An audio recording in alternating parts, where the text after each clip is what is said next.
ನಮಸ್ಕಾರ. Praise the lord Jesus. ಎಲ್ಲ ನನ್ನ ಪ್ರೀತಿಯ ದೇವಜನರೇ, ನನ್ನ ಪ್ರೀತಿಯ ಸಹೋದರಿ ಸಹೋದರರೇ, ದೇವಭಕ್ತರೇ, ನಿಮ್ಮೆಲ್ಲರನ್ನ ಮತ್ತೊಂದು ದಿನ ಯೇಸು ಕ್ರಿಸ್ತನ ಅತಿ ಪ್ರೀತಿಯುಳ್ಳ ಶ್ರೇಷ್ಠವಾದ ನಾಮದಲ್ಲಿ ಒಂದು ಒಳ್ಳೆಯ ಶುಭ ದಿನವು ನಿಮಗೆ ಲಭಿಸಿಕೊಡಲಿ. ಆರೋಗ್ಯವನ್ನು ದೇವರು ಲಭಿಸಿಕೊಡಲಿ. ದಿನವೆಲ್ಲ ಶಾಂತಿ, ನೆಮ್ಮದಿ, ಕೃಪೆಗಳು ನಿಮ್ಮನ್ನು ಹಿಂಬಾಲಿಸಲಿ ಎಂಬುದಾಗಿ ನಾನು ಪ್ರಾರ್ಥನೆ ಮಾಡಿಕೊಳ್ಳುತ್ತೇನೆ. ನೀವೆಲ್ಲರೂ ಚೆನ್ನಾಗಿದ್ದೀರೆಂದು, ದೇವರ ವಾಕ್ಯಗಳನ್ನು ಕೇಳುವುದಕ್ಕೆ ಸಿದ್ಧ ಮನಸ್ಸಿನಿಂದ ಈ ದಿನವೂ ಬಂದಿದ್ದೀರಾ. ಪ್ರತಿನಿತ್ಯ ದೇವರು ನಮ್ಮೊಟ್ಟಿಗೆ ಮಾತನಾಡುತ್ತಾ ತನ್ನ ಆಲೋಚನೆಗಳನ್ನು ವಾಕ್ಯದ ಮೂಲಕವಾಗಿಯೂ ತನ್ನ ಭಕ್ತರ ಮೂಲಕವಾಗಿಯೂ ನಮಗೆ ತಿಳಿಸಿ ನಾವು ನಡೆಯಬೇಕಾದ ಮಾರ್ಗವನ್ನು, ಸರಿಪಡಿಸಿಕೊಳ್ಳಬೇಕಾದ ವಿಧಾನವನ್ನು, ಇನ್ನು ಮುಂದೆ ಎಚ್ಚರವಾಗಿರಬೇಕಾದ ರೀತಿಯನ್ನು ದೇವರು ನಮಗೆ ತಿಳಿಸಿಕೊಡುವಂಥವರಾಗಿದ್ದಾರೆ. ನನ್ನ ಪ್ರಿಯ ದೇವಜನರೇ, ನಿನ್ನೆಯ ದಿನದಲ್ಲಿ ನಾವು ಮಾತನಾಡಿದೆವು, ನಹೋಮಿ ತನ್ನನ್ನು ತಾನೇ ಮಾರಾ ಎಂದು ಅಂದುಕೊಂಡಳು. ಆದರೂ ನಹೋಮಿಯಲ್ಲಿದ್ದಂಥ ಒಳ್ಳೆಯ ಗುಣಗಳನ್ನು, ನಂಬಿಕೆಯನ್ನು ನಾನು ನಿಮಗೆ ತೋರಿಸಿದೆನು. ಹೌದು, ಪರದೇಶಕ್ಕೆ ಆಕೆ ಹೋದಳು. ಒಂದು ವೇಳೆ ತನ್ನ ಗಂಡ ಮಕ್ಕಳನ್ನು ಕಳೆದುಕೊಂಡರು, ಮತ್ತೆ ಆಕೆಯ ಜೀವಿತ ಒಂಟಿತನವಾಗಿದ್ದರೂ ಕೂಡ ದೇವರನ್ನು ಮರೆಯಲಿಲ್ಲ. ಮಾತ್ರವಲ್ಲದೆ ಆಕೆಯ ನಂಬಿಕೆ ಸ್ಥಿರವಾಗಿತ್ತು ಎನ್ನುವುದಕ್ಕೆ ಇವತ್ತಿನ ವಾಕ್ಯ ಸಂದೇಶವು ನಿಮಗೆ ಆಧರಣೆಯನ್ನು ಕೊಡುವಂಥದ್ದಾಗಿದೆ. ಬೈಬಲ್ನ ಭಕ್ತರು ಅನೇಕರು ಪರಿಶೋಧನೆಯನ್ನು, ಬೆಂಕಿಯ ಪರಿಸ್ಥಿತಿಯನ್ನು, ಬಹಳ ಇಕ್ಕಟ್ಟಿನ ಸ್ಥಿತಿಯನ್ನು ಹಾದು ಹೋದರು. ಆದರೆ ಹಾದು ಹೋದ ನಂತರ ದೇವರಿಗೆ ಅವರಿಗೆ ಒಂದು ಹೊಸ ಚಿಗುರನ್ನು, ಹೊಸ ಪ್ರಾರಂಭವನ್ನು, ಎರಡರಷ್ಟು ಆಶೀರ್ವಾದಗಳನ್ನು ಹಿಂತಿರುಗಿಸಿ ದಯಪಾಲಿಸಿ ಕೊಟ್ಟವರಾಗಿದ್ದಾರೆ. ಹಾಗಾದರೆ ಬನ್ನಿ, ಈ ದಿನ ಇನ್ನಷ್ಟು ವಿಚಾರಗಳನ್ನು ನಹೋಮಿಯ ಜೀವಿತದಿಂದ ಕಲಿಯುವಂಥವರಾಗಿರೋಣ. ಈ ದಿನದ ಮುಖ್ಯವಾದಂಥ ದೇವರ ವಾಕ್ಯವು ರೂಥಳ ಗ್ರಂಥ 1ನೇ ಅಧ್ಯಾಯ 16ನೇಯ ವಚನ. ಆಕೆಯು ನಿನ್ನನ್ನು ಬಿಟ್ಟು ಹಿಂದಿರುಗಬೇಕೆಂದು ನನ್ನನ್ನು ಒತ್ತಾಯಪಡಿಸಬೇಡ. ನೀನು ಎಲ್ಲಿಗೆ ಹೋದರೂ ನಾನು ಅಲ್ಲಿಗೆ ಬರುವೆನು. ನೀನು ವಾಸಿಸುವಲ್ಲೇ ನಾನೂ ವಾಸಿಸುವೆನೋ. ನಿನ್ನ ಜನರೇ ನನ್ನ ಜನರು, ನಿನ್ನ ದೇವರೇ ನನ್ನ ದೇವರು. ಹಾಲೆಲೂಯಾ. ನನ್ನ ಪ್ರಿಯ ದೇವಜನವೇ, ನಿನ್ನ ದೇವರೇ ನನ್ನ ದೇವರು. ಇವತ್ತು ನಾನು ನಿಮಗೆ ಹೇಳಬೇಕಾದರೆ, ಅನೇಕರು ಭಯದಿಂದಾಗಲಿ ಬಲವಂತದಿಂದಾಗಲಿ ದೇವರನ್ನ ನಂಬಲಿಕ್ಕೆ ಚಾನ್ಸೇ ಇಲ್ಲ ದೇವಜನವೇ. ಯಾಕೆಂದರೆ ಅನೇಕರು ಅಂದುಕೊಳ್ಳಬಹುದು, ಇವರು ಭಯಪಡಿಸಿ ಬಲವಂತ ಮಾಡಿ ಯೇಸುವನ್ನು ಪ್ರಲೋಭನೆ ಮಾಡಿ, ಏನೋ ಕೊಡ್ತೀವಂತ ಪ್ರಲೋಭನೆ ಮಾಡಿ ಯೇಸುವನ್ನು ಸ್ವೀಕರಿಸುವಂತೆ ಮಾಡ್ತಾರೆ ಅಂತ. ನೀವು ಆಲೋಚನೆ ಮಾಡಿರಿ, ಯೇಸು ಕ್ರಿಸ್ತರನ್ನ ನಂಬಿದರೆ ಏನೋ ಕೊಡ್ತಾರೆ ಅನ್ನುವುದಾದರೆ ಪ್ರಾಣ ಹೋಗುವಂಥ ಸ್ಥಿತಿ ಇದ್ದರೂ ಕೂಡ ನಂಬ್ತಾರ. ಅನೇಕರು ಹೇಳ್ತಾರೆ, ಯೇಸುವಿನ ಶಿಷ್ಯರು ಸುಳ್ಳು ಹೇಳಿದರು, ಅವರೆಲ್ಲ ಮೋಸ ಮಾಡಿದರು, ಯೇಸುವಿನ ಪುನರುತ್ಥಾನ ಸುಳ್ಳು, ನಿಜ ಅಲ್ಲ, ಅದು ಕಟ್ಟುಕತೆ ಅಂತ ಹೇಳ್ತಾರೆ. ಹಾಗಾದರೆ ಯೇಸುವಿನ ಎಲ್ಲ ಶಿಷ್ಯರು ಪ್ರಾಣ ಕೊಡುವಷ್ಟು ಪ್ಲ್ಯಾನ್ ಮಾಡಿದ್ರ? ಪ್ರಾಣ ಕೊಡುವಷ್ಟು ಪ್ಲ್ಯಾನ್. ಯಾವುದಾದ್ರೂ ಅಸತ್ಯಕ್ಕೋಸ್ಕರ ಪ್ರಾಣ ಕೊಡ್ತೀವ? ಕೊಡುವುದೇ ಇಲ್ಲ. ನನ್ನ ಪ್ರಿಯ ದೇವಜನವೇ, ಇವತ್ತು ನಾವು ನೋಡುವಾಗ ರೂಥಳು ಈ ಮಾತು, ಅದು ಅತ್ತೆಯಿಂದ. ಅತ್ತೆ ಅಂದರೆ ಅನೇಕ ಸಾರಿ ಶತ್ರುಗಳ ಥರ, ಸೊಸೆ ಅಂದರೆ ಖಂಡಿತವಾಗಿ ಒಂದು ಏನೋ ನಮ್ಮ ಮನೆಗೆ ಹಿಡಿದ ಪೀಡೆ ಥರ ಅಂತ ಅಂದುಕೊಳ್ತಾರಲ್ವಾ. ಆದರೆ ಇಲ್ಲಿ ಒಂದು ಅತ್ತೆ ಸೊಸೆಯರ ಸಂಬಂಧ ನೋಡ್ರಿ, ಅತಿಶಯವಾಗಿದೆ. ಕಾರಣ ಏನು ಗೊತ್ತಾ? ಯಾವ ಮನೆಯಲ್ಲಿ ಯೇಸುವಿನ ಪ್ರಸನ್ನತೆ ಇರುತ್ತದೋ, ಯಾವ ಅತ್ತೆ ಸೊಸೆ ದೇವರನ್ನು ಅರಿತುಕೊಂಡಿರುತ್ತಾರೋ, ಆ ಕುಟುಂಬದಲ್ಲಿ ಅವರು ಅತ್ತೆ ಸೊಸೆಯಲ್ಲ, ತಾಯಿ ಮಗಳಂತೆ ಇರುತ್ತಾರೆ. ಹಲ್ಲೆಲೂಯಾ. ನಾನು ಎಷ್ಟೋ ಜನ ಕ್ರೈಸ್ತರನ್ನು ನೋಡಿದ್ದೀನಿ, ಆದರೆ ಎಷ್ಟು ದೇವರನ್ನು ಆಳವಾಗಿ ಅರಿತುಕೊಂಡು ನಿಜವಾಗಿ ವಾಕ್ಯದಂತೆ ನಡೆಯುವಂಥ ಅತ್ತೆ ಸೊಸೆಯರು ತಾಯಿ ಮಗಳಂತೆ ಇರುತ್ತಾರೆ ಹೊರತು ಬೇರೇನೂ ಅಲ್ಲ. ಯಾಕೆಂದರೆ ನಮ್ಮ ಮನೆಯಲ್ಲಿ ಒಂದು ಮಗಳಿದ್ದರೆ, ನಮ್ಮ ಮನೆಯಲ್ಲಿ ಒಂದು ತಾಯಿ ಇದ್ದರೆ, ಅವ್ರು ಹೇಳಿದ ಮಾತು ನಾವು ಕೇಳ್ತೇವೆ, ಅವರು ಬೈದ ಬೈಗಳನ್ನು ಬೈಸ್ಕೊಳ್ತೇವೆ, ಕಲಿತೇವೆ, ಇದೆಲ್ಲ ಆಗ್ತದೆ. ಇಲ್ಲಿ ನೋಡ್ರಿ, ಈ ಒಂದು ಸೊಸೆ ಆದಂಥ ರೂಥಳು, ಓರ್ಪಳು ಬಿಟ್ಟು ಹೊರಟು ಹೋದಳು. ಆದರೆ ರೂಥಳು ಹೇಳುತ್ತಿರುವಂಥ ಮಾತು, ನಿನ್ನ ಜನರೇ ಇನ್ನು ಮೇಲೆ ನನ್ನ ಜನರು, ನಿನ್ನ ದೇವರೇ ನನ್ನ ದೇವರು. ನಿನ್ನ ಜನರು ನನ್ನ ಜನರು ಅಂತ ಒಪ್ಪಿಕೊಳ್ಳಬಹುದು, ಆದರೆ ನಿನ್ನ ದೇವರೇ ನನ್ನ ದೇವರು. ಏನಾಗಿರಬಹುದು, ಯಾಕೆ ರೂಥಳು ಈ ರೀತಿ ಗಂಡ ಇಲ್ಲದೆ ಹೋದರೂ ಕೂಡ ಜೀವನ ಪರ್ಯಂತ ತನ್ನ ಅತ್ತೆಯೊಟ್ಟಿಗೆ ಇರಬೇಕೆಂದು ತೀರ್ಮಾನಿಸಿದಳು.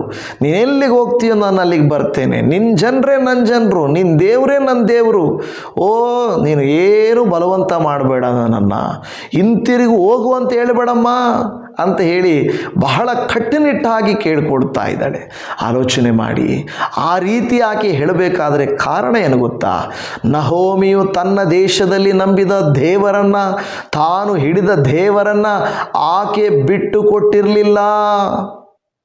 ಆಕೆ ಬಿಟ್ಟು ಕೊಟ್ಟಿರಲಿಲ್ಲ. ಹೌದು, ನಾನು ಹೇಳಿದಾಗೆ ನಿನ್ನೆ ದಿನದಲ್ಲಿ ಊರು ಬಿಟ್ಟು ಬಂದರು, ಗಂಡನನ್ನು ಕಳ್ಕೊಂಡು ವಿಧವೆಳಾದರು, ಮಕ್ಕಳನ್ನು ಕಳ್ಕೊಂಡು ಅಭಾಗ್ಯಳಾದಳು. ಆದರೂ ಕೂಡ ಆಕೆ ದೇವರನ್ನು ಬಿಟ್ಟಿರಲಿಲ್ಲ. ಆ ಒಂದು ಏನು ಹೇಳ್ತಾರೆ, ಆ ಒಂದು ನಂಬಿಕೆ, ಆ ಸದೃಢವಾದ ನಂಬಿಕೆ ಏನಾಗೋಯ್ತು ಗೊತ್ತಾ? ರೂಥಳಿಗೆ ಅರ್ಥ ಆಯಿತು, ಓ, ನಾವು ನಂಬಿದ ದೇವರಂತೆ ಅಲ್ಲ ಈಕೆ ನಂಬುವಂಥ ದೇವರು. ಈತನಲ್ಲಿ ಏನೋ ಪವಾಡ ಇದೆ, ಏನೋ ಸತ್ಯ ಇದೆ, ಏನೋ ಒಂದು ಮ್ಯಾಗ್ನೆಟಿಕ್ ಪವರ್ ಇದೆ. ಬೇರೆ ಅನೇಕ ಸಾವಿರಾರು ದೇವರುಗಳಲ್ಲೂ ಕಾಂಪಿಟೇಷನ್ನು, ಇಲ್ಲಿ ಒಬ್ಬನೇ ದೇವರಾಗಿರುವ ಕಾಂಪಿಟೇಷನ್ ಅಲ್ವಾ? ಅಲ್ಲಿ ಅನೇಕ ಭಕ್ತಿಗಳು, ನಂಬಿಕೆಗಳು, ಮಾರ್ಗಗಳು, ರೀತಿಗಳು, ನೀತಿಗಳು, ನಿಮ್ಗೆ ಇಷ್ಟ ಬಂದಂಗೆ ಜೀವಿಸ್ಬೋದು. ಅವರ ದೇಶದಲ್ಲಿ ಕೂಡ ಹಾಗೇನೆ. ಆದರೆ ಈಕೆಯ ದೇವರಲ್ಲಿದ್ದಂಥ ಸತ್ಯವು ರೂಥಳನ್ನು ಆಕರ್ಷಿಸಿರಬೇಕು. ಇಲ್ಲದೆ ಹೋದರೆ ಯಾಕೆ ನಿನ್ನ ದೇವರೇ ನನ್ನ ದೇವರು ಅಂತ ಯಾಕೆ ಹೇಳ್ತಾ ಇದ್ಲು? ಅದು ನನ್ನ ಪ್ರಶ್ನೆ. ಬೇರೆ ಏನಾದರೂ ಹೇಳ್ಬೋದಾಗಿತ್ತಲ್ವ? ನಿನ್ನ ದೇವರೇ ನನ್ನ ದೇವರು ಅಂತ ಯಾಕೆ ಹೇಳಿದ್ರು? ಯಾಕೆಂದರೆ ನಹೋಮಿಯ ಭಕ್ತಿ, ನಹೋಮಿಯ ನಂಬಿಕೆ, ಓ ಅಚಲವಾದ, ಓ ಅದು ಬಿದ್ದು ಹೋಗದ, ಕದಲದ, ಅಸ್ಥಿರವಾಗದ ನಂಬಿಕೆ ನಹೋಮಿಯದಾಗಿತ್ತು. ನನ್ನ ಸಹೋದರ, ನಿಮ್ಮ ನಂಬಿಕೆ ಹೇಗಿದೆ? ಕಷ್ಟ ಬಂದ ತಕ್ಷಣ ಬಿದ್ದು ಹೋಗುವಂಥ ನಂಬಿಕೆ ನಿಮ್ಮ ನಂಬಿಕೆ ಆಗಿದೆಯಾ? ಕೊಡದೆ ಹೋದಾಗ, ಆಶೀರ್ವಾದ ಬರದೇ ಇದ್ದಾಗ, ಮರಣವು ಸಂಭವಿಸಿದಾಗ, ಅನಾರೋಗ್ಯವು ಬಂದಾಗ, ಓ ಈ ದೇವರು ಸರಿ ಇಲ್ಲ ಅಂತ ಬಿಟ್ಟು ಹೋದರೆ ನೀವು ಯೇಸುವನ್ನು, ದೇವರನ್ನು, ಈ ಬೈಬಲ್ ದೇವರನ್ನು ನೀವು ರುಚಿಸಿಲ್ಲ. You haven't tasted Jesus, the Bible God. ನೋಡಿದ್ರಾ? ಇನ್ನೊಂದು ಇಲ್ಲಿ ವಿಷಯ ನೆನಪಿಸ್ತೇನೆ. ಈ ನಹೋಮಿ ದೇಶ ಬಿಟ್ಟು ಹೋದರೂ ಬಿಡದಂತೆ, ದಾನಿಯೇಲನು ದೇಶವನ್ನು ಬಿಟ್ಟು ಹೋದರೂ ಪ್ರಾರ್ಥನೆಯನ್ನು ಬಿಡಲಿಲ್ಲ. ಶದ್ರಕ್, ಮೇಷಕ್, ಅಬೇದ್ನೆಗೋರು ನಂಬುವುದನ್ನು ಬಿಡಲಿಲ್ಲ. ಯೋಸೇಫನು ಕರ್ತನು ನನ್ನನ್ನು ನೋಡುತ್ತಿರುತ್ತಾನೆ ಎಂಬುದನ್ನು ಬಿಡಲಿಲ್ಲ. ಪ್ರಾಂತ್ಯ ಬದಲಾದರೂ ಪರಿಶುದ್ಧನಾದ ದೇವರು ಬದಲಾಗಲ್ವಲ್ಲ? ದೇಶ ಬದಲಾದರೂ ದೇವರು ಬದಲಾಗಲ್ವಲ್ಲ? ನಾವಿರುವ ಸ್ಥಳವ ಬೇರೆ ಆದರೂ ನಂಬಿರುವ ನಂಬಿಕೆ ಬೇರೆ ಆಗಲ್ವಲ್ಲ? ಏಕ ರೀತಿಯಲ್ಲಿ ನಿಮಗೆ ನೋಡಿ ಎಷ್ಟೊಂದು ಸೌಭಾಗ್ಯ. ಯಾವ ಊರಿಗೆ ಹೋದರೂ, ಯಾವ ಪ್ರಾಂತ್ಯಕ್ಕೆ ಹೋದರೂ ಒಂದು ಚರ್ಚು, ಯಾವ ಹಳ್ಳಿಗೆ ಹೋಗಲಿ, ಯಾವ ದೇಶಕ್ಕೆ ಹೋಗಲಿ, ಪ್ರಪಂಚದ ಯಾವ ಮೂಲೆಗಳಲ್ಲೂ ಆದರೂ ಕೂಡ ಯೇಸುವಿನ ನಾಮವಿಲ್ಲದೆ ಇರುವಂಥ ಸ್ಥಳ ಇಲ್ಲ. ಕೆಲವು ಸಾರಿ ಸಿಗಲ್ಲ ಅಂತ ಹೇಳ್ಬೋದು, ಬಟ್ ಇಲ್ಲದೇ ಇರೋದಿಲ್ಲ. ಯಾಕೆಂದರೆ ಈ ನಾಮವು ಒಂದೇ ನಾಮ, ಸರ್ವ ಭೂಮಿಯ ಕಟ್ಟ ಕಡೆಗಳವರೆಗೆ ಸಾರಲ್ಪಡುವಂಥ ನಾಮವಾಗಿದೆ. ನೋಡಿ, ಈ ಭಕ್ತರೆಲ್ಲರೂ ತಮ್ಮ ಪ್ರಾಂತ್ಯಗಳನ್ನು, ತಮ್ಮ ಪರಿಸ್ಥಿತಿಗಳಿಗೆ ಅತೀತವಾಗಿ ದೃಢವಾಗಿ ನಂಬಿದರು. ನಿನ್ನ ದೇವರೇ ನನ್ನ ದೇವರು ಅಂತ ಆಕೆಗೆ ಹೇಳಲಿಕ್ಕೆ ಕಾರಣ, ನಮ್ಮ ಜೀವಿತ ಬೇರೆಯವರ ಮೇಲೆ ಪ್ರಭಾವ ಬೀರಬೇಕು. ಅಬ್ರಹಾಮನು ತನ್ನ ಸ್ವಂತ ದೇಶವನ್ನು ಬಿಟ್ಟು ಬಂದ್ಬಿಟ್ಟಿದ್ದ. ಅಬ್ರಹಾಮನ ಸ್ವಂತ ದೇಶವನ್ನು, ಸ್ವಂತ ಊರನ್ನು, ಸ್ವಂತ ಎಲ್ಲವನ್ನು ಬಿಟ್ಟು ಬಂದುಬಿಟ್ಟಿದ್ದ. ಆದರೆ ಎಲಿಯಾಜರನು ಈಸಾಕನಿಗೆ ಹೆಣ್ಣನ್ನು ಹುಡುಕಿಕೊಂಡು ಹೋಗುವಾಗ ಆ ಕೊಳದ ಬಳಿಯಲ್ಲಿ ಕೂತುಕೊಂಡು ಪ್ರಾರ್ಥಿಸ್ತಾ ಇದ್ದಾನೆ. ಏನಂತ? ಓ ಅಬ್ರಹಾಮನ ದೇವರೇ, ಇಸಾಕನ ದೇವರೇ, ಓ ಅಬ್ರಹಾಮನ ದೇವರೇ, ಈ ಸೇವಕನ ಪ್ರಾರ್ಥನೆಯನ್ನು ಲಾಲಿಸು, ಸದುತ್ತರವನ್ನು ದಯಪಾಲಿಸು ಎಂದು ಪ್ರಾರ್ಥಿಸಿದನು. ಓ ದೇವರಿಗೆ ಸ್ತೋತ್ರ. ಅದರರ್ಥ ಅಬ್ರಹಾಮನು ಪ್ರಾರ್ಥಿಸುವುದನ್ನು, ನಂಬಿ ಹೊಂದಿಕೊಂಡಿರುವುದನ್ನು, ಅಬ್ರಹಾಮನು ಪಡೆದುಕೊಂಡ ಆಶೀರ್ವಾದಗಳನ್ನು ಕಂಡಂಥ ಹಿರಿಯ ಸೇವಕನಾದ ಎಲಿಯಾಜರನು ಪ್ರಾರ್ಥಿಸುವುದನ್ನು ಕಲಿತನು. ಅವನು ಅನ್ಯನೇ ಆಗಿರಬಹುದು, ಬಟ್ ಪ್ರಾರ್ಥಿಸಿದನು. ಓ ಅಬ್ರಹಾಮನ ದೇವರೇ ಎಂದು ಕೂಗಿದನು. ನೋಡೋದು ಎಂಥ ಒಳ್ಳೆಯ ಮಾತಲ್ವ. ಅಂದರೆ ಇವರು ಎಲ್ಲೇ ಹೋಗಲಿ ಈಸಾಕನು ದೇವರನ್ನ ಮರೆತರ, ಯಾಕೋಬನು ತನ್ನ ಕುಟುಂಬವನ್ನು ಬಿಟ್ಟು ಹೊರಟೋದ, ದೇವರನ್ನು ಮರೆತು ಬಿಟ್ಟನ? ಮರೆತು ಬಿಡಲಿಲ್ಲ. ನಮ್ಮ ಮಕ್ಕಳಿಗೆ, ಯವನಸ್ಥರಿಗೆ ಒಂದು ಕಲಿಸಿಕೊಡ್ಬೇಕು. ಎದ್ದಾಗ ಕೂತು ಪ್ರಾರ್ಥಿಸಿರಿ ಎಂದು ಹೇಳಬೇಕು. ಹೋಗುವುದಕ್ಕಿಂತ ಮುಂಚೆ ಎಲ್ಲಾದರೂ ಬೈಬಲ್ ಓದಿರಿ ಅಂತ ಹೇಳಬೇಕು. ನೀನು ಎಲ್ಲೇ ಇರು, ನಾವು ಹೇಳ್ತೀವಲ್ವ, ಎಲ್ಲಾದರೂ ಇರು, ಎಂತಾದರೂ ಇರು, ನೀನೆಂದಿಗೂ ಕನ್ನಡವಾಗಿರು ಅಂತ ಹೇಳ್ತೇವೆ ಅಲ್ವಾ? ಕನ್ನಡದವ್ರಿಗೆ ಹೇಳೋದು, ನೀನು ಎಲ್ಲಾದರೂ ಇರಪ್ಪ, ಎಂತಾದರೂ ಇರಪ್ಪ, ಆದರೆ ಎಂದೆಂದಿಗೂ ನೀ ಕನ್ನಡವಾಗಿರು. ಹಾಗಾದರೆ ಕ್ರೈಸ್ತ ಮಕ್ಕಳೇ, ದೇವಜನರೇ, ನೀವೆಲ್ಲಾದರೂ ಇರ್ರಿ, ಎಂತಾದರೂ ಇರ್ರಿ ಅಂದರೆ ಕೆಟ್ಟತನ ಅಲ್ಲ. ಯಾವ ಕೆಲಸ, ಯಾವ ಪರಿಸ್ಥಿತಿಯಲ್ಲಿದ್ದರೂ ಕ್ರೈಸ್ತರಾಗಿರ್ರಿ, ನಿಜವಾದ ಕ್ರೈಸ್ತರು. ಎಲ್ಲಾದರೂ ಇರು, ಎಂತಾದರೂ ಇರು, ಎಂದೆಂದಿಗೂ ನೀ ಕ್ರೈಸ್ತನಾಗಿರು. ಇದು ನನ್ನ ಮಾತು. ಯಾರನ್ನ ಆಡೋರು ಅನ್ಯರು ನೋಡಿದ್ರೆ ಇವರು ಇದೂ ಬದಲಾಯಿಸ್ಬಿಟ್ರಪ್ಪ ಅಂತ ಕೊಡ್ತಾರೆ. It's okay. ಅದು ನಾನು ಹೇಳೋದು ಆ ರೀತಿಯಾಗಿ ದೇವರು ಕಾರ್ಯ ಮಾಡುವಂಥದ್ದು. ನೆಕ್ಸ್ಟು, ದೇವರು ಸಾಮಾನ್ಯ ಜನರನ್ನು ಸಹ ತನ್ನ ಮಹಾಯೋಜನೆಗೆ ಬಳಸ್ತಾನೆ. ಈಗ ನೀವೇನು ಹೇಳ್ಬೋದು, ಈಕೆಯನ್ನು ದೇವರು ಏನು ಬಳಸಿದಪ್ಪ? ನಿಮಗೆ ಗೊತ್ತಿಲ್ವಾ? ನಿಮಗೆ ಗೊತ್ತಿಲ್ಲದೆ ಇರೋದೇನಿದೆ? ನಂತರ ನೋಡ್ತೇವೆ, ನಹೋಮಿ ರೂತಳು ಬೋವಜನನ್ನು ಮದುವೆ ಮಾಡಿಕೊಳ್ಳಲಿಕ್ಕೂ, ನಿಮಗೆಲ್ಲ ಗೊತ್ತಿದೆ, ಬೋವಜನ ವಂಶ, ಅನಂತರ ದಾವಿದನ ವಂಶ, ಅನಂತರ ನೋಡ್ತಾ ಇದ್ದೇವೆ ನಾವು ಯೇಸುವಿನ ವಂಶ, ಇದೆಲ್ಲ ಬಂದೇ ಬರ್ತದೆ. ಓ ದೇವರಿಗೆ ಸ್ತೋತ್ರ. ಅಲ್ಲಿ ಹೇಳ್ತದೆ, ಈಕೆ ಸಾಮಾನ್ಯದವಳಾಗಿದ್ದಳು, ಮಾರಾಗಿದ್ದಳು, ಕಹಿಯಾದ ಜೀವಿತ ತನ್ನದು ಅಂತ ಹೇಳ್ತಾ ಇದ್ಲು. ನಂದು ಕಹಿ ಜೀವನ, ಬೇಡವಾದ ಜೀವನ, ಒಂಟಿ ಜೀವನ, ವಿಧವೆ ಜೀವನ. ನಿಮ್ಮಲ್ಲಿ ಕೂಡ ಇದ್ದೀರಲ್ವಾ? ನಾನೊಬ್ಬ ವಿಧವೆ, ನನ್ನ ಮಾತು ಯಾರು ಕೇಳ್ತಾರಪ್ಪ?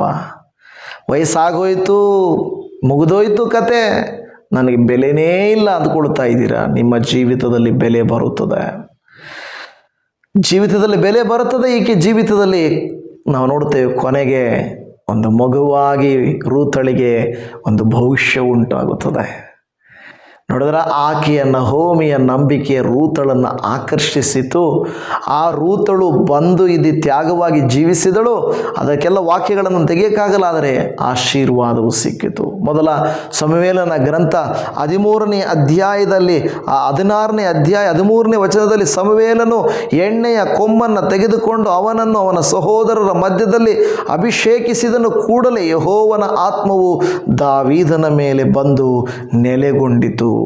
ಇಲ್ಲಿ ಹೇಳ್ತಾ ಇರುವಂಥದ್ದು, ಸಾಮಾನ್ಯ ಜನರನ್ನು ದೇವರು ಕರೆದು ಆರಿಸಿಕೊಂಡು ಅಸಾಮಾನ್ಯವಾದ ಕೃತ್ಯವನ್ನು ಮಾಡುತ್ತಾರೆ. ನನ್ನ ಪ್ರೀತಿಯ ದೇವಜನರೇ, ಇವತ್ತು ನಹೋಮಿಯಂತೆ ನಿಮ್ಮ ಜೀವಿತವು ಅಸ್ತವ್ಯಸ್ತವಾಗಿ ಇರಬಹುದು, ಆದರೆ ಅದೇ ಒಂದು ಕುಲದಲ್ಲಿ ನಂತರ ನಹೋಮಿ ರೂತಳು ಮತ್ತು ಬೋವಜನ ಮೂಲಕವಾಗಿ ನೋಡುತ್ತಾ ಇದ್ದೇವೆ, ದೇವರು ಭವಿಷ್ಯವನ್ನು ರೂಪಿಸುವಂಥವನಾಗಿದ್ದಾನೆ. ನೀವು ಇವತ್ತು ಸಾಧಾರಣರೇ, ವಯಸ್ಸಾದವರೇ, ವಿಧವೆಯರಾಗಿರುವವರೇ, ಒಂಟಿಯಾಗಿರುವವರೇ, ಏನೂ ಇಲ್ಲ, ನನ್ನ ಜೀವನ ಎಲ್ಲ ಕಹಿ ಅಂದುಕೊಂಡವರೇ, ದೇವರು ಮಾರಾಗಿರುವಂಥ ನಿಮ್ಮ ಜೀವಿತವನ್ನು ಮಧುರವಾಗಿ ಮಾರ್ಪಡಿಸುತ್ತಾನೆ. ಎಲ್ಲರೂ ಆಮೇನ್ ಹೇಳಿ. ಆಮೇನ್. ನಿಮ್ಮ ಮಾರಾವಾದಂಥ ಜೀವಿತವನ್ನು ದೇವರು ಮಧುರವಾಗಿಸಲಿ ಅಂತ ನಾನು ಪ್ರಾರ್ಥನೆ ಮಾಡ್ತೇನೆ. ಒಂದು, ದೇವರು ಸಾಮಾನ್ಯ ಜನರನ್ನು ಸಹ ತನ್ನ ಯೋಜನೆಗೆ ಬಳಸಿಕೊಳ್ಳುತ್ತಾನೆ, ಅಲ್ಪರನ್ನು ಉಪಯೋಗಿಸಿಕೊಳ್ಳುತ್ತಾನೆ. ದೇವರು ಆರಿಸಿಕೊಂಡದಂತ ನೋಡ್ತಾ ಇದ್ದರೆ ಎಷ್ಟು ಎಂಥವ್ರು ನಿಮಗೆ ಗೊತ್ತಿದೆ, ಬಲಹೀನರು, ಎಲ್ಲ ಬಲಹೀನರೇ. ಅಬ್ರಹಾಮನು ಏನಾಗಿದ್ದ ನಾವು ನೋಡ್ತಾ ಇದ್ವಿ, ವಿಗ್ರಹಾರಾಧಕನಾಗಿದ್ದ. ಯಾಕೋಬನು ಮೋಸಗಾರನಾಗಿದ್ದ. ದಾವೀದನು ವ್ಯಭಿಚಾರಿಯಾಗಿದ್ದ ಅಲ್ವಾ. ಆ ಎಸ್ತೇರಳು ಆಕೆ ಅನಾಥಳಾಗಿದ್ದಳು. ಬೆಸ್ತರಿದ್ದರು, ಸುಂಕ ವಸೂಲಿ ಮಾಡೋರಿದ್ದರು, ಸಾಧಾರಣ ಜನರು. ದೇವರು ಇವನ್ನ ಆಯ್ಕೆ ಮಾಡಿಕೊಂಡು ತನ್ನ ಯೋಜನೆಯನ್ನು ಆತನು ಪರಿಪೂರ್ಣ ಮಾಡಿದನು. ಇವತ್ತು ನಿಮ್ಮನ್ನು ದೇವರು ಉಪಯೋಗಿಸಿಕೊಳ್ಳೋದಿಲ್ವಾ? ನೀವು ಹೇಳಬೇಕು, ದೇವರೇ ಅಪ್ಪ, ನಾನು ಅಲ್ಪನು ಅಲ್ಪಳಪ್ಪ, ನನ್ನನ್ನು ಉಪಯೋಗಿಸ್ಕೋ ದೇವರೇ, ನನ್ನ ಜನಾಂಗವನ್ನು ಉಪಯೋಗಿಸ್ಕೋನಪ್ಪ. ನಾನಂತೂ ಅಭಾಗ್ಯನು. ನನ್ನ ಮಕ್ಕಳನ್ನು ಮೊಮ್ಮಕ್ಕಳನ್ನು ಆಶೀರ್ವದಿಸಯ್ಯ, ಅವರ ಭವಿಷ್ಯವನ್ನು ರೂಪಿಸಯ್ಯ. ನನ್ನ ಕಣ್ಣಾರೆ ನಹೋಮಿಯು ತನ್ನ ಕೈಗಳಲ್ಲಿ ಮೊಮ್ಮಗನನ್ನು ಎತ್ತುಕೊಂಡ್ಳು. ಹಾಗೆ ನೀವು ಕೂಡ ನಿಮ್ಮ ಮುಪ್ಪಿನ ಪ್ರಾಯದಲ್ಲಿ, ನಿಮ್ಮ ಜೀವಿತದ ಅಂತ್ಯದ ಕಾಲದಲ್ಲಾದರೂ ಅದ್ಭುತವನ್ನು ಕಂಡೇ ಕಾಣ್ತೀರಾ. ನೀವು ಚಿಂತೆ ಮಾಡಬೇಡ್ರಿ, ಭಯಪಡಬೇಡ್ರಿ. 6ನೇದಾಗಿ, ದೇವರ ಪುನಃಸ್ಥಾಪನೆಯು ನಮ್ಮ ನಷ್ಟಕ್ಕಿಂತ ದೊಡ್ಡದು. ದೇವರು ನಮ್ಮನ್ನು ಪುನಃ ಸ್ಥಾಪಿಸುವುದಾದರೆ ನಮ್ಮ ಜೀವಿತದಲ್ಲಿ ಬರುವಂಥ ನಷ್ಟಕ್ಕಿಂತ ಅಧಿಕವಾಗಿರುತ್ತದೆ. ದೇವರು ಪುನಃಸ್ಥಾಪನೆ ಅಂದರೆ ಇಂಗ್ಲೀಷಲ್ಲಿ ರೆಸ್ಟೋರೇಷನ್ ಅಂತಾರೆ.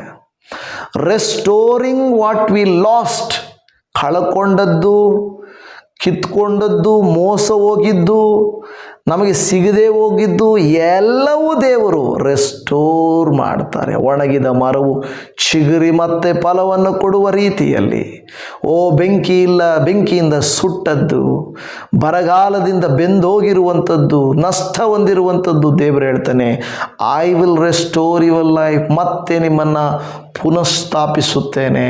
ಹೇಗೆ? ಯೋಬನ ಜೀವಿತವನ್ನು ದೇವರು ರೆಸ್ಟೋರ್ ಮಾಡಿದರು. ಮತ್ತೆ ಕಳೆದುಕೊಂಡದ್ದನ್ನೆಲ್ಲ ಮತ್ತೆ ಹಿಂತಿರುಗಿಸಿ ದೇವರು ಆತನಿಗೆ ಕೊಟ್ಟರು. ರೆಸ್ಟೋರ್ ಮಾಡಿದರು, ಮತ್ತೆ ಉಜ್ಜೀವನಗೊಳಿಸಿದರು. ನಿಮ್ಮ ಲೈಫನ್ನು ದೇವರು ರೆಸ್ಟೋರ್ ಮಾಡಲಿಕ್ಕೆ ಹೋಗ್ತಾ ಇದ್ದಾರೆ, ಮತ್ತೆ ಪುನಃ ಸ್ಥಾಪನೆ ಮಾಡಲಿಕ್ಕೆ ಹೋಗ್ತಾ ಇದ್ದಾರೆ. ಮಾಡಬೇಕಾ ಬೇಡವಾ? ಮತ್ತೆ ನಮ್ಮ ಜೀವಿತಗಳು ಪುನಃಸ್ಥಾಪನೆಯಾಗಬೇಕು. ಕೆಲವು ಸಾರಿ ನಷ್ಟಗಳು ಸಂಭವಿಸ್ತವೆ, ಆದರೆ ದೇವರು ಏನಂತ ಹೇಳಿದ್ರೆ, ದೇವರ ಪುನಃಸ್ಥಾಪನೆಯು ನಮ್ಮ ನಷ್ಟಕ್ಕಿಂತ ದೊಡ್ಡದು, ನಮ್ಮ ನಷ್ಟಕ್ಕಿಂತ ದೊಡ್ಡದು. ಯೋಸೇಫನು ಸೆರೆಮನೆಯನ್ನು ಅನುಭವಿಸಿದನು, ಪೌಲ ಸೀಲರು ಸರಪಣಿಗಳನ್ನು ಅನುಭವಿಸಿದರು ಅಲ್ವಾ, ನಷ್ಟಗಳನ್ನು ಅನುಭವಿಸಿದರು. ಆದರೆ ಅವರ ನಷ್ಟಗಳಿಗಿಂತ ಅಧಿಕವಾದ ಲಾಭವನ್ನು ಹೊಂದಿಕೊಂಡರು. ನಿನ್ನ ಈಗಿನ ಸ್ಥಿತಿಯು ಹಿಂದಿನ ಸ್ಥಿತಿಗಿಂತ, ಮುಂದಿನ ಸ್ಥಿತಿಯು ಹಿಂದಿನ ಸ್ಥಿತಿಗಿಂತ ಉತ್ತಮವಾಗುವುದು. God will multiply your blessings. ನಿಮ್ಮ ಆಶೀರ್ವಾದಗಳನ್ನು ಆತನು ದ್ವಿಗುಣಗೊಳಿಸಲಿಕ್ಕೆ ಶಕ್ತನಾದ ದೇವರು. ಅಲ್ಲಿ ದೇವರು ವಾಕ್ಯ ಹೇಳುತ್ತದೆ, ದೇವರ ಪುನಃಸ್ಥಾಪನೆಯು ನಮ್ಮ ನಷ್ಟಕ್ಕಿಂತ ದೊಡ್ಡದು. ಖಾಲಿ ಕೈಯಲ್ಲಿ ಹಿಂದಿರುಗಿದ ನಹೋಮಿ ಕೊನೆಯಲ್ಲಿ ತನ್ನ ಮೊಮ್ಮಗ ಒಬೇದನನ್ನು ಮಡಿಲಲ್ಲಿ ಹಿಡಿದಳು. ಸ್ವಲ್ಪ ನಿಜಾನೇ ಗಂಡ ಮಕ್ಕಳನ್ನು ಕಳ್ಕೊಂಡಿದ್ದಾಳೆ. ಒಂಟಿಯಾಗಿ, ಅಂದರೆ ಆ ಊರಿಗೆ ಒಂಟಿಯಾಗಿ ಬಂದಳು. ತಾನು ಓದವರು ಹಿಂತಿರುಗಿ ಬರೋದು. ಆದರೆ ಖಾಲಿಯಾಗಿ ಬಂದು, ವಯಸ್ಸಾಗಿ ಬಂದು, ಏನೂ ಇಲ್ಲದವಳಾಗಿ ಬಂದು, ಬೋವಜನನ ರೂತಳು ಮದುವೆ ಮಾಡಿಕೊಂಡ ಮೇಲೆ ಆಸ್ತಿ ಬರುತ್ತೆ. ರೂತಳಿಗೆ ಮದುವೆ ಆಗುವುದರ ಮೂಲಕವಾಗಿ ಮತ್ತೆ ಮಗನೂ ಸೊಸೆ ಥರ ಸಿಗ್ತಾರೆ. ಒಬೇದನನ್ನು ಮೊಮ್ಮಗುವಾಗಿ ಕೈಯಲ್ಲಿ ಹಿಡಿತಾಳೆ. ಇದೆಲ್ಲ ನಡೀತಾ, ಯಾಕೆಂದರೆ ಮತ್ತೆ ಸಂಬಂಧದಲ್ಲೇ ಬಂದು ನಾವು ನೋಡ್ತಾ ಇದ್ದೇವೆ. ಇಲ್ಲಿ ಬಂದು ಮದುವೆ ಮಾಡಿಕೊಂಡಿದ್ದು ಸಂಬಂಧಿಕರಲ್ಲೇ ಮತ್ತೆ ಕಳೆದು ಹೋದದನ್ನು ದೇವರು ಹಿಂತಿರುಗಿಸಿ ಆಕೆಗೆ ಕೊಟ್ಟಳು. ನಿಮ್ಮ ಲೈಫಲ್ಲಿ ಕೂಡ ಕಳ್ಕೊಂಡಿದ್ದೀರಾ ದೇವರು ಪುನಃಸ್ಥಾಪನೆ. ನಹೋಮಿ ಖಾಲಿ ಕೈಯಲ್ಲಿ ಬರ್ತಾಳೆ, ರೂತಳೊಟ್ಟಿಗೆ ಏನೂ ಇಲ್ಲ. ಪಾಪ ಆಕೆ ನಿನಗೆ ಗೊತ್ತು, ರೂತಳು ಬಾಗಿ ಅಕ್ಕಲ ಇದ್ಕೊಂಡು ಬರ್ತಾಳೆ. ಎಂಥ ಹೀನ ಸ್ಥಿತಿ ಅಲ್ವಾ. ಆಯ್ಕೊಂಡು ಬಂದ್ರೇ ಊಟ. ಕೆಲವರು ಹಳೆಯ ಕಾಲದಲ್ಲಿ ಹೇಳ್ತಾ ಇದ್ರು, ಅವತ್ತು ಕೆಲಸ ಮಾಡ್ಕೊಂಡು ಬಂದ್ರೇ ಗಂಜಿ ಮುದ್ದೆ, ಇಲ್ಲ ಅಂದರೆ ಇಲ್ಲ. ಓ ಎಂಥ ಹೀನ ಸ್ಥಿತಿ ಇತ್ತು. ರೂತಳ ಸ್ಥಿತಿ ಹಾಗೇ ಇತ್ತು. ಆದರೆ ಅಕ್ಕಲಾದ ಒಯ್ದಂಥ ಅದೇ ಸ್ಥಳದಲ್ಲಿ ದೇವರು ಯಜಮಾನಿ ಮಾಡಿದ. ಆ ತೋಟಕ್ಕೆ ಮಾಲೀಕಳಾಗೋದ್ಲು. ಓ ಎಂಥ ಆಶೀರ್ವಾದ. ಯೋಸೇಫನು ಸೆರೆಮನೆಗೆ ಹೋದಂಥ ದೇಶದಲ್ಲಿ ಅಲ್ಲೇ ಪ್ರಧಾನಮಂತ್ರಿ ಆಗಿಬಿಟ್ಟ ಅಲ್ವಾ. ಸಿಂಹದ ಗವಿಗೆ ಹೋದ ದಾನಿಯೇಲನು ಅಲ್ಲೇ ಮಂತ್ರಿ ಆಗೋದ, ಅಲ್ಲೇ ಗವರ್ನರ್ ಆಗೋದ. ಆಶೀರ್ವಾದ ನೋಡ್ರಿ, ಎಲ್ಲಿ ನಮ್ಮನ್ನು ಬೀಳಿಸ್ತು ಮುಗೀತು ಇವ್ರ ಕತೆ ಅಂದ್ಕೊಂಡ್ರು. ಎಸ್ತೇರಳ ಮೊರ್ದೆಕಾಯನ ಕುರಿತಾಗಿ ನೀವು ನೋಡ್ತಾ ಇದ್ದೀರಾ. ಆಮಾನನು ಕತೆ ಮುಗೀತು, ಇಲ್ಲೇ ಇವ್ರನ್ನ ನಾನು ನೇಣಿಗಾಕೋದು ಅನ್ನೋ ಸ್ಥಳದಲ್ಲೇ ದೇವರು ಆಕೆಯನ್ನು ರಾಣಿ ಮಾಡಿದಳು. ಓ ಆಗೋಯ್ತು, ಮುಗಿದೋಗುತ್ತೆ ಇವ್ರ ಕಥೆ ಅನ್ನುವಂಥ ಸ್ಥಳದಲ್ಲಿ ದೇವರು ಉನ್ನತವಾದ ಆಶೀರ್ವಾದವನ್ನು ಕೊಡುತ್ತಾರೆ. ಇದೆಲ್ಲ ನಂಬಬೇಕು ದೇವಜನವೇ. ಅಂದರೆ ನಾವು ಏನೋ ಆ ಸ್ಥಾನಕ್ಕೆ ಬರುತ್ತೇವಂತಲ್ಲ, ಬಟ್ ನಾವು ಕಳ್ಕೊಂಡಿರೋದನ್ನು ದೇವರು ಹಿಂತಿರುಗಿಸಿ ಕೊಟ್ಟೇ ಕೊಡ್ತಾನೆ. ಪುನಃಸ್ಥಾಪಿಸುವುದು ನೀನು ಕಳ್ಕೊಂಡಿದ್ದಕ್ಕೆ ಈಕ್ವಲ್ ಆಗಿ ಕೊಡಲ್ಲ. ಅಲ್ಲಿ ದೇವ್ರ ವಾಕ್ಯ ಹೇಳ್ತದೆ, ನಷ್ಟಕ್ಕಿಂತ ಲಾಭ ಜಾಸ್ತಿ, ನಷ್ಟಕ್ಕಿಂತ ದೊಡ್ಡದು ಕೊಡ್ತಾನೆ ನಿಮಗೆ. ಜಾಬ್ ಕಳ್ಕೊಂಡಿದ್ದೀರಾ, ದೊಡ್ಡದು ಕೊಡ್ತಾನೆ. ಹಣ ಕಳ್ಕೊಂಡಿದ್ದೀರಾ, ದೊಡ್ಡದು ಕೊಡ್ತಾನೆ. ಸಾಲಕ್ಕೊಳಗಾಗಿದ್ದೀರಾ, ದೇವರು ತೀರಿಸೋದಕ್ಕೆ ಸಹಾಯ ಮಾಡ್ತಾನೆ. ದೇವರ ಮಾತಿನಂತೆ ನಡೆಯುವುದಾದರೆ, ದೇವರ ಮಾರ್ಗದಲ್ಲಿ ನಾವು ಇರುವುದಾದರೆ, ದೇವರು ನಮಗೆ ಪುನಃಸ್ಥಾಪನೆ ಮಾಡುವುದಕ್ಕೆ, ರೆಸ್ಟೋರ್ ಮಾಡುವುದಕ್ಕೆ ಆತನು ಶಕ್ತನಾಗಿದ್ದಾನೆ. ದೇವರ ವಾಕ್ಯ ಏನು ಹೇಳುತ್ತೆ? ಉದಾರ ಮನಸ್ಸಿನಿಂದ ಕೊಡ್ರಿ, ದೇವರು ಕೂಡ ಏನೋ ಅಲಗಾಡಿಸಿ ತುಂಬಿ ತುಳುಕುವಂತೆ ನಿಮಗೆ ಕೊಡುವಂಥವನಾಗಿದ್ದಾನೆ. ಓ ದೇವರಿಗೆ ಸ್ತೋತ್ರ. ಯೇಸುವಿನ ನಾಮದಲ್ಲಿ ನಿಮ್ಮ ನನ್ನ ಜೀವಿತದಲ್ಲಿ ದೇವರು ಕೂಡ ದೊಡ್ಡ ಕಾರ್ಯಗಳನ್ನು ಮಾಡುವಂಥವರಾಗಿದ್ದಾರೆ. ದೇವರು ಮತ್ತೆ ರೆಸ್ಟೋರ್ ಮಾಡಿದನು. ಬರಿಗೈಯಲ್ಲಿ ಬಂದ ನಹೋಮಿಯ ಕೈಯಲ್ಲಿ ಮೊಮ್ಮಗ ಒಬೇದನನ್ನ ಮಡಿಲಲ್ಲಿ ಹಿಡಿದು ಆನಂದಿಸಿದಳು. ಓಹೋ ಮುಗೀತು ಅಂತ ನನ್ನ ಜೀವಿತವನ್ನು ಇದೇ ಊರಲ್ಲಿ ನನ್ನನ್ನು ನಿಲ್ಲಿಸಿದ್ನೇ ದೇವರು ಅಲ್ವಾ. ಇದೇ ಜನರ ಮುಂದೆ ಹೊರಟೋಗ್ಬಿಟ್ಲು ಅದು ಇದು ಅಂದ್ಕೊಂಡ್ರೆ, ಅವರ ಮುಂದೆ ತಲೆ ಎತ್ತುವಂತೆ ಮಾಡಿದ್ದೇನೆ. ಇಲ್ಲಿ ನನ್ನ ಊರಲ್ಲಿ ಸ್ಥಿರಪಡಿಸಿದ್ದೇನೆ, ನನ್ನ ಜನರ ಮುಂದೆ ನಾನು ಸ್ಥಿರಪಡಿಸಿದ್ದೇನೆ. ಇವತ್ತು ನಿಮಗೂ ನನಗೂ ಅದೇ ಆಸೆ ಅಲ್ವಾ? ನಮ್ಮವ್ರ ಮುಂದೆ ತಲೆ ಎತ್ಕೊಂಡು ಓಡಾಡಬೇಕು. ನಮ್ಮವ್ರ ಮುಂದೆ ಸಾಲ ಇಲ್ಲದೆ, ರೋಗ ಇಲ್ಲದೆ, ಕಷ್ಟ ಇಲ್ಲದೆ ನನ್ನ ದೇವನನ್ನು ಬಿಡಿಸಿದ್ದಾನೆ. ನಮ್ಮ ಮುಖದಲ್ಲಿ ನಗುವನ್ನು ನೋಡಿ, ನಮ್ಮ ನಡೆಯನ್ನು ನೋಡಿ, ನಮ್ಮ ಜೀವಿತವನ್ನು ನೋಡಿ, ಇವರು ಮತ್ತೆ ಬಿದ್ದೋದ್ರು, ಮುಗಿದೋಯ್ತು ಇವ್ರ ಕತೆ, ಆಗೋಯ್ತು ಇವ್ರ ಕತೆ ಅಂದ್ಕೊಂಡ್ವಿ. ಬಟ್ ನೋ, ಹದ್ದಿಗೆ ಬರುವಂತೆ ಮತ್ತೆ ನಿನಗೆ ಯೌವನವನ್ನು ಬರಮಾಡುವೆನು. ಹದ್ದು ತನ್ನ ಜೀವಿತದಲ್ಲಿ ವಯಸ್ಸಾಗೋಯ್ತು, ಮುಗಿದೋಯ್ತು ಅನ್ನೋ ಸ್ಥಿತಿಯಲ್ಲಿ ಮತ್ತೆ ಹೇಗೆ ನವಚೈತನ್ಯವನ್ನು ಪಟ್ಟುಕೊಂಡು ಅದು ಮೇಲಕ್ಕೆ ಹೇರುತ್ತದೋ, ಅದೇ ರೀತಿಯಲ್ಲಿ ನೀವು ನಾನು ಮೇಲಕ್ಕೆ ಏರುವಂಥವರು ಆಗಿರುತ್ತೇವೆ. ಕೊನೆಯಲ್ಲಿ ನಾವು ನೋಡ್ತಾ ಇದ್ದೀವಿ, ದೇವರ ಕೃಪೆಯೇ ಅಂತಿಮ ಅಧ್ಯಾಯವನ್ನು ಬರೆಯುತ್ತದೆ.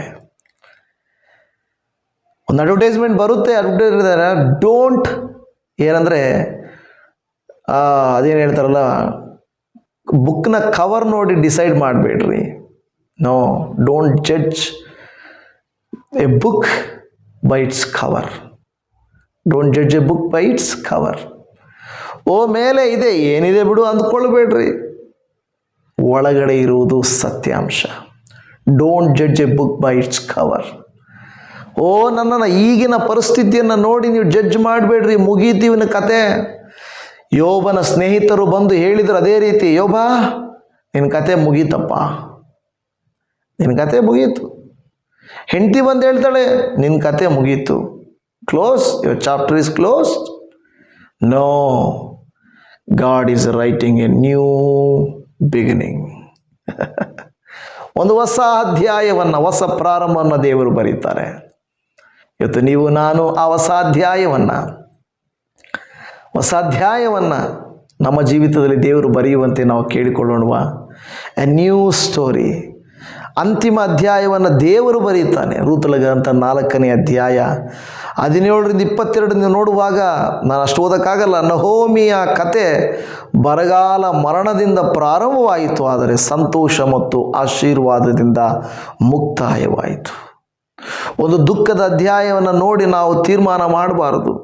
ನಹೋಮಿಯ ಪ್ರಾರಂಭವನ್ನು ನೋಡಿ ಯಾರಾದರೂ ಓದಿಲ್ಲ ಅಂದರೆ ಅಯ್ಯೋ ಈಗಿಂಥ ಬದುಕು ಏನಕ್ಕೆ, ಇಂಥದ್ದಕ್ಕೆ ಈ ದೇವ್ರನ್ನ ಯಾಕೆ ನಂಬಬೇಕಾಗಿತ್ತು, ಇಂಥದ್ದಕ್ಕೆ ಹಿಂಗೆ ಯಾಕೆ ಹೋಗಬೇಕಾಗಿತ್ತು, ಬಿಟ್ಟೋಗಿದ್ದಕ್ಕೆ ಕಷ್ಟಕ್ಕೆ ತಕ್ಕಂಗೆ ಆಯಿತು, ಅದಾಯಿತು. ನಿಜಾನೇ ಪ್ರಾರಂಭ ಬಹಳ ದುಃಖಕರ, ಕಷ್ಟಕರವಾಗಿತ್ತು. ಆದರೆ ಮುಕ್ತಾಯವನ್ನು ನೋಡ್ರಿ, ಆಕೆ ನಿರಾಶೆ, ನಷ್ಟ, ನೋವು ಎಲ್ಲ ಮಾರಾ ಪರಿಸ್ಥಿತಿಯು ದೇವರು ಮಧುರವಾಗಿ ಮಾರ್ಪಡಿಸಿದನು.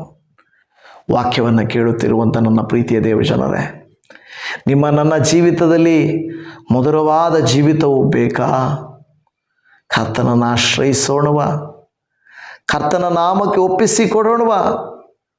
ಓ ದೇವ, ನಿನಗೆ ಸ್ತೋತ್ರ ಎಂದು ಹೇಳೋಣವಾ? ನಿಮ್ಮಲ್ಲಿ ಅನೇಕರು ಇದೇ ರೀತಿಯಾಗಿ ಇರ್ತೀರಾ. ಬಹಳ ದುಃಖದಲ್ಲಿ, ನೋವಿನಲ್ಲಿ, ಕಷ್ಟದಲ್ಲಿ ಇರುತ್ತೀರಾ. ಆದರೆ ಕರ್ತನ ಹೇಳ್ತಾ ಇದ್ದಾನೆ, ನಿಮ್ಮ ಚಾಪ್ಟರ್ ಕ್ಲೋಸ್ ಆಗಿಲ್ಲ. ದೇವರು ಮುಗಿಸ್ಬೇಕು, ಮನುಷ್ಯರಲ್ಲ. ಮನುಷ್ಯರು ಬೇಗ ಏನು ಮಾಡ್ತಾರೆ, ತೀರ್ಮಾನ ಹೇಳ್ಬಿಡ್ತಾರೆ, ಇನ್ನು ಮುಗೀತು ಎತ್ತರಿ. ಆಗಲ್ಲ. ವೈದ್ಯರು ಹೇಳ್ಬೋದು ಮುಗೀತು, ಜಡ್ಜ್ ಹೇಳ್ಬೋದು ಮುಗೀತು, ಅಧಿಕಾರಿಗಳು ಹೇಳ್ಬೋದು ಮುಗೀತು, ನಿಮ್ಮ ಊರಿನವ್ರು ಹೇಳ್ಬೋದು ಮುಗೀತು. ಆದರೆ ದೇವರು ಹೇಳಬೇಕು ಮುಗೀತು ಅಂತ. ಇಲ್ಲದೆ ಹೋದರೆ ದೇವರು ಅಲ್ಲಿಂದ ದ ಫಿನಿಕ್ಸ್ ಬರ್ಡ್ ಥರ ಅಂತ ಹೇಳ್ತಾರೆ. ಫಿನಿಕ್ಸ್ ಬರ್ಡ್ ಹೆಂಗೆ ಗೊತ್ತಾ? ಆಳಕ್ಕೆ ಹಿಂಗೋಗಿ ಮತ್ತೆ ಅಲ್ಲಿಂದನೇ ಮೇಲಕ್ಕೆ ಎದ್ದೇಳ್ತದೆ, ಸೈ ಅಂತ ರಾಕೆಟ್ ಥರ ಮೇಲಕ್ಕೆ ಎದ್ದೇವೆ, ಲೈಕ್ ಎ ಫಿನಿಕ್ಸ್ ಬರ್ಡ್. ನಿಮ್ಮ ಲೈಫು ಮತ್ತೆ ದೇವರು ಕ್ಷಣದಲ್ಲಿ ಫಿನಿಕ್ಸ್ ಬರ್ಡ್ ಅಂತ ಮೇಲಕ್ಕೆ ಎಬ್ಬಿಸಬಲ್ಬೇಡ. ಆದರೆ ನಮ್ಮ ವಿಶ್ವಾಸ ಬಹಳ ಮುಖ್ಯವಾಗಿರುವಂಥದ್ದು. ನಹೋಮಿಯ ನಂಬಿಕೆ ವ್ಯರ್ಥವಾಗಲಿಲ್ಲ. ನಾವು ಯಾವಾಗಲೂ ರೂತಳ ಬಗ್ಗೆ, ಅನೇಕ ಭಕ್ತರ ಬಗ್ಗೆ ಮಾತಾಡ್ತಾ ಇರ್ತೇವೆ. ನಹೋಮಿ ಆ ಒಂದು ಜಾಗದಲ್ಲಿ ಸರ್ವಶಕ್ತನಾದ ದೇವರನ್ನು ಬಾಧಿಸಿದನು ಅನ್ನೋ ಪದ ಬಿಟ್ಟರೆ ಎಲ್ಲ ಕಡೆಗಳಲ್ಲಿ ಆಕೆ ದೇವರ ನಾಮವನ್ನು ಮಹಿಮೆ ಪಡಿಸುವ ಜೀವಿತವನ್ನು ಜೀವಿಸಿದ್ದಾಳೆ. ನೀವು ನಾನು ಹಾಗೆ ಜೀವಿಸೋಣವಾ? ಕರ್ತನ ನಾಮಕ್ಕೆ ಒಪ್ಪಿಸಿಕೊಡೋಣವಾ? ಪ್ರಾರ್ಥಿಸೋಣ. ಅಪ್ಪ ದೇವರೇ, 2 ದಿನಗಳು ನಹೋಮಿಯ ಕುರಿತಾಗಿ ನಾವು ಕೇಳಿದ್ದೇವೆ. ಓ ದೇವರೇ, ಕರ್ತನೇ, ಇವತ್ತು ವಾಕ್ಯದಲ್ಲಿ ನಮ್ಮೊಟ್ಟಿಗೆ ನೀನು ಮಾತನಾಡಿದ ಹಾಗೆ ನಮ್ಮ ಜೀವನ ಬೇರೊಬ್ಬರ ಮೇಲೆ ಪ್ರಭಾವ ಬೀರಬೇಕು. ನಾವು ನಂಬಿರುವ ದೇವರು ಸತ್ಯ ದೇವರಾದರೆ ಆ ಸತ್ಯವು ನಮ್ಮ ಮೂಲಕ ಬೇರೆಯವರಿಗೂ ಕೂಡ ಗೊತ್ತಾಗುತ್ತದೆ. ನಹೋಮಿಯ ಮೂಲಕ ರೂತಳು, ಅಬ್ರಹಾಮನ ಮೂಲಕ ಅವನ ಸೇವಕನಾದಂಥ ಎಲಿಯೇಜರನು, ಯೇಸುವೆ ನಿಮ್ಮ ಜೀವಿತದ ಮೂಲಕವಾಗಿ ನಿಮ್ಮ ಶಿಷ್ಯರುಗಳು, ನಾವುಗಳು ಎಲ್ಲವೂ ಆಕರ್ಷಿತರಾಗಿದ್ದೇವೆ. ಹೌದು ಸ್ವಾಮಿ, ಸತ್ಯದ ಮೂಲಕವಾಗಿ ನಾವು ಸೆಳೆಯಲ್ಪಟ್ಟಿದ್ದೇವೆ. ಎಷ್ಟೋ ದೇವಭಕ್ತರುಗಳು, ಎಷ್ಟೋ ಜನರು, ಲೆಕ್ಕವಿಲ್ಲದಷ್ಟು ಜನರು ನಿಮ್ಮ ಪ್ರೀತಿಯನ್ನು ಅರ್ಥ ಮಾಡಿಕೊಂಡು ಸೆಳೆಯಲ್ಪಟ್ಟಿದ್ದಾರೆ. ದೇವರೇ, ನಮ್ಮ ಜೀವಿತವು ಇನ್ನೂ ಪ್ರಭಾವ ಹೊಂದಲಿ ನಮ್ಮನ್ನು ನೋಡುವಂಥ ಜನರು. ದೇವರೇ, ರೂತಳು ಹೇಳಿದ ಹಾಗೆ ನಿನ್ನ ದೇವರೇ ನನ್ನ ದೇವರು. ಅಪ್ಪ, ಇವತ್ತು ಕೆಲವರನ್ನ ನೋಡಿ ಹೇಳಬೇಕು, ಅಯ್ಯ ಪಾಸ್ಟರ್, ನಿಮ್ಮ ಈ ಗುಣವನ್ನು ನೋಡಿ ಯೇಸುವೆ ನಾನು ನಂಬ್ತಾ ಇದ್ದೇನೆ, ನನ್ನ ದೇವರು ಮಾಡೇ ಮಾಡ್ತಾರೆ ಅಂತ ನನಗೆ ನಂಬಿಕೆ ಇದೆ. ಓ ಸ್ತೋತ್ರಪ್ಪ, ಆ ರೀತಿಯಾಗಿ ನೀನು ಮಾಡಬೇಕಪ್ಪ. ಅಪ್ಪ, ಮತ್ತೆ ನೀವು ನಮಗೆ ನೆನಪಿಸಿದ್ರಿ, ಸಾಮಾನ್ಯ ಜನರನ್ನು ನಿನ್ನ ಮಹಾಯೋಜನೆಗೆ ನೀನು ಬಳಸ್ಕೊಳ್ತೀಯ ಅಂತ. ಈ ದೇವ ಮಕ್ಕಳನ್ನು ಬಳಸಿಕೋ, ಉಪಯೋಗಿಸಿಕೋ. ಓ ಸ್ತೋತ್ರ ಕರ್ತನೆ. ನಾವೆಲ್ಲರೂ ಯೋಗ್ಯತೆ ಇಲ್ಲದವರು, ಅರ್ಹತೆ ಇಲ್ಲದವರು, ವಿದ್ಯಾಭ್ಯಾಸ ಇಲ್ಲದವರಪ್ಪ. ನನ್ನಂಥ ಅಭಾಗ್ಯನೂ ಕೂಡ ಇಷ್ಟೊಂದು ಜನರಿಗೆ ಸುವಾರ್ತೆಯನ್ನು ಹೇಳಲಿಕ್ಕೆ, ವಾಕ್ಯವನ್ನು ವಿವರಿಸಲಿಕ್ಕೆ ನಾನು ಅಯೋಗ್ಯನಯ್ಯ. ನನಗೆ ಯಾವ ಅರ್ಹತೆಯೂ ಇಲ್ಲ ಸ್ವಾಮಿ. ಆದರೂ ನೀನು ನನಗೆ ಅವಕಾಶ ಕೊಟ್ಟಿದ್ದೀಯ. ಎಷ್ಟೋ ಈ ದೇವಜನರಿಗೂ ಕೂಡ ಊಹಿಸಲಾಗದಂಥ ಕಾರ್ಯವನ್ನು ಮಾಡಿದ್ದಿ. ಮಾಡದೆ ಹೋದರೆ ನೀನು ಖಂಡಿತ ಮಾಡುತ್ತಿ. ನಂಬಿ ಪ್ರಾರ್ಥಿಸುವುದಾದರೆ ಓ ಸ್ತೋತ್ರ ಕರ್ತನೆ. ಅಪ್ಪ, ಮತ್ತು ನೀನು ಪುನಃಸ್ಥಾಪನೆ ಮಾಡಿದರೆ ನಮ್ಮ ಕರ್ತನ ದೇವರೇ, ಆಶೀರ್ವಾದವು ನಷ್ಟಕ್ಕಿಂತ ದೊಡ್ಡದಾಗಿರ್ತದೆ. ಹೌದಪ್ಪ, ಯೋಬನಂತೆ ಅನೇಕ ಭಕ್ತರುಗಳಂತೆ ಅವರು ಕಳ್ಕೊಂಡದ್ದಕ್ಕಿಂತಲೂ ಅಧಿಕವಾಗಿ ನೀನು ಕೊಟ್ಟಿದ್ದೀಯ ಹೊರತು ಕಡಿಮೆಯಾಗಿ ಕೊಡಲಿಲ್ಲ. ಮತ್ತು ನೀನೇ ಅಂತಿಮ ಅಧ್ಯಾಯವನ್ನು ಬರೆಯುವಂಥ ದೇವರು. ನೀನೇ ನಮ್ಮ ಜೀವಿತದ ಅಂತಿಮ ಅಧ್ಯಾಯವನ್ನು ಬರೀಲಿಕ್ಕೆ ಶಕ್ತನಾದ ದೇವರು. ನಿನಗೆ ಕೋಟ್ಯಾನು ಕೋಟಿ ವಂದನೆಗಳಪ್ಪ. ಆರಂಭವು ಅಲ್ಪವೇ ಆದರೂ ಕೂಡ ಅಂತ್ಯವು ಅಮೋಘವಾಗಿರುತ್ತದೆ, ಅತಿಶಯವಾಗಿರುತ್ತದೆ, ಆಶ್ಚರ್ಯಕರವಾಗಿರುತ್ತದೆ. ಈ ಸೇವೆಯ ಆರಂಭವೂ ಕೂಡ ಹಾಗೆಯೇ ಸ್ವಾಮಿ. ಒಂದು ಸಣ್ಣ ಸೇವೆಯನ್ನು ಪ್ರಾರಂಭಿಸಿದೆವು. ಓ ದೇವರೇ, ನಿನಗೆ ಗೊತ್ತುಂಟಪ್ಪ, ಈ ಸ್ಥಾನಕ್ಕೆ ತಂದಿದ್ದೀರಂದರೆ ನಿನ್ನ ಕೃಪೆ. ಇನ್ನೂ ಈ ಸೇವೆ ಅನೇಕರಿಗೆ ಅನೇಕ ಆಶೀರ್ವಾದಗಳನ್ನು ತಂದೊಡ್ಡಬೇಕು. ನಾವು ನಂಬುತ್ತೇವೆ, ಇದು ನಿನ್ನ ಚಿತ್ತ, ನಿನ್ನ ಕೃಪೆ, ನಿನ್ನ ಚಿತ್ತ, ನಿನ್ನ ಕೃಪೆ ಇಲ್ಲದೆ ಇದು ಏನೂ ಅಲ್ಲ. ಓ ಕರ್ತನೇ, ಎಲ್ಲ ಸೇವೆಗಳ ಆಶೀರ್ವಾದಕ್ಕೆ ಸ್ತೋತ್ರ. ಬೈಬಲ್ ಕಾಲೇಜ್ಗಾಗಿ ಸ್ತೋತ್ರ. ಓ ದೇವರು, 24 ತಾಸು ಪ್ರಾರ್ಥನೆಗಳಿಗಾಗಿ ಸ್ತೋತ್ರ. ಪ್ರತಿದಿನ ಪ್ರೇಯರ್ ಟವರ್ಗಾಗಿ ಸ್ತೋತ್ರ. ಕರ್ತನೆ, ಸಭೆಗಳಿಗಾಗಿ ಸ್ತೋತ್ರ. ವಿಸಿಟಿಂಗಾಗಿ ಸ್ತೋತ್ರ. ದೇವರ ವಾಕ್ಯವನ್ನು ಹಂಚುವಂಥ, ವಿಸಿಟಿಂಗ್ ಮಾಡುವಂಥ ಅವಕಾಶವನ್ನು ಕೊಟ್ಟಿದ್ದಕ್ಕಾಗಿ ಸ್ತೋತ್ರ.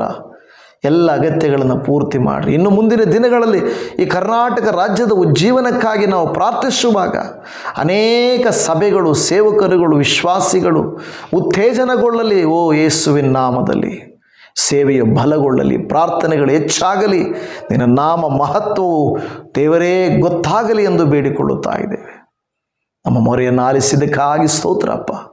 ಯಾರೆಲ್ಲ ಅಪ್ಪ ಇವತ್ತಿನ ವಾಕ್ಯದಿಂದ ಪ್ರಚೋದಿತರಾಗಿ, ಹೌದು ಸ್ವಾಮಿ, ನನ್ನ ಅಧ್ಯಾಯವನ್ನು ಚೆನ್ನಾಗಿ ಬರೆದು ಮುಗಿಸು ಸ್ವಾಮಿ, ಆಗೋಯ್ತು ಅನ್ನೋರ ಮುಂದೆ ತಲೆ ಎತ್ತಿ ನಿಂತುವಂತೆ ಮಾಡಪ್ಪ. ಕೆಲವರ ಸೆರಗು ಖಾಲಿ ಇದೆ, ಗರ್ಭಫಲ ಇಲ್ಲ, ಸಾಲ ಇದೆ, ಮುಗಿಸು ಸ್ವಾಮಿ. ಕಷ್ಟ ಇದೆ, ತೀರಿಸು ಸ್ವಾಮಿ. ಭವಿಷ್ಯ ರೂಪಿಸು ಸ್ವಾಮಿ. ನಿನ್ನ ಕರುಣೆಯ ಹಸ್ತಕ್ಕೆ ಒಪ್ಪಿಸಿಕೊಡುತ್ತಾ ಇದ್ದೇವೆ ದೇವರ. ಈ ದಿನ ಎಲ್ಲ ಸಮಾಧಾನದಿಂದ ದೇವರು ನನಗೆ ವಾಗ್ದಾನ ಕೊಟ್ಟಿದ್ದಾನೆ, ಅದನ್ನು ನೆರವೇರಿಸ್ತಾನೆಂದು ತಿಳಿದು ವಿಶ್ವಾಸದಿಂದ ಮುಂದಕ್ಕೆ ಸಾಗುವುದಕ್ಕೆ ಕೃಪೆಯನ್ನು ತೋರಿಸಬೇಕೆಂಬುದಾಗಿ ಮೊರೆಯನ್ನು ಆಲಿಸಿದಾತನೇ, ಸದುತ್ತರವನ್ನು ದಯಪಾಲಿಸಿ ಕೊಡುದಾತನೇ ನಿನಗೆ ಸ್ತೋತ್ರ ಮಾಡುತ್ತಾ ಯೇಸುವಿನ ಮೊದಲವಾದ ಪರಿಶುದ್ಧವಾದ ಮಹೋನ್ನತವಾದ ನಾಮದಲ್ಲಿ ಪ್ರಾರ್ಥಿಸಿ ಬೇಡಿದ್ದೇವೆ ತಂದೆಯೇ. ಆಮೇನ್, ಆಮೇನ್, ಆಮೇನ್. ನನ್ನ ಪ್ರಿಯ ದೇವಜನರೇ, ಈ ಸಂದೇಶಗಳು ಸ್ವಲ್ಪ ಲಾಂಗ್ ಆದರೂ ಕೂಡ ನೀವೆಲ್ಲರೂ ಎಷ್ಟೋ ಇಷ್ಟಪಟ್ಟು ಕೇಳ್ತಾ ಇದ್ದೀರಾ. ದೇವರು ನಿಮ್ಮನ್ನು ಆಶೀರ್ವದಿಸಲಿ. ದಿನಮಾನಗಳಲ್ಲಿ ಸೇವೆಗಾಗಿ ಪ್ರಾರ್ಥಿಸಿರಿ. ಖಂಡಿತ ನಾವು ನಿಮಗಾಗಿ ಪ್ರಾರ್ಥಿಸ್ತೇವೆ. ನಿಮ್ಮೆಲ್ಲರಿಗೂ shalom. Praise the lord Jesus. God bless you. Amen.